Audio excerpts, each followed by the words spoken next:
السلام علیکم دوستو، میں ہوں اسد قریشی اور آج میں بات کروں گا کہ زیادہ تر جو عرب ممالک ہے ان کی معیشت اور سیکیورٹی کسی نہ کسی صورت میں امریکہ سے جڑی ہوئی ہے، وہ چاہے اسلحہ ہو، ٹیکنالوجی ہو، تیل کی تجارت، ڈالر پر انحصار۔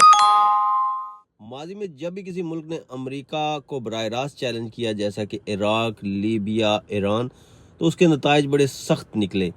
ایسا ہی کچھ اب ہم جوڑتے ہیں قطر کے ساتھ، جیسا کہ حملہ ہوا ہے، تو اگر عرب ممالک سارے کے سارے پاکستان کے ساتھ کھڑے ہو جائیں، پاکستان کو معاشی اور سفارتی سطح پر بہت سہارا ملے گا۔ عرب ممالک کے پاس سرمایہ، وسائل اور عالمی منڈی پر انحصار ہے۔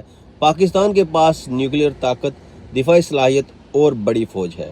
اگر یہ دونوں طاقتیں اکٹھی ہو جائیں تو ایک بڑا بلاک تشکیل دیا جا سکتا ہے جو امریکہ کے دباؤ کو کم از کم متوازن کر سکتا ہے۔ اس وقت پاکستان دنیا کے چند ایٹمی طاقتوں میں شامل ہے، فوجی صلاحیت دنیا کی چھٹی بڑی فوج ہے، جنگی تجربہ بھی ہے۔ پاکستان کی لوکیشن چین، بھارت، افغانستان اور ایران کے درمیان اسے بڑی اہمیت دیتی ہے۔ حقیقت یہ ہے کہ ہم براہ راست امریکہ کا منہ تو نہیں توڑ سکتے، عالمی طور پر بہت مشکل ہے، کیونکہ امریکہ صرف فوجی طاقت نہیں بلکہ عالمی معیشت، ٹیکنالوجی، کرنسی، میڈیا، سفارتکاری پر بھی انحصار کرتا ہے۔ اگر عرب ممالک اور پاکستان ایک دوسرے کے ساتھ مضبوط اتحاد بنا لیں تو کم از کم امریکہ کو چیلنج اور بریک ضرور کیا جا سکتا ہے۔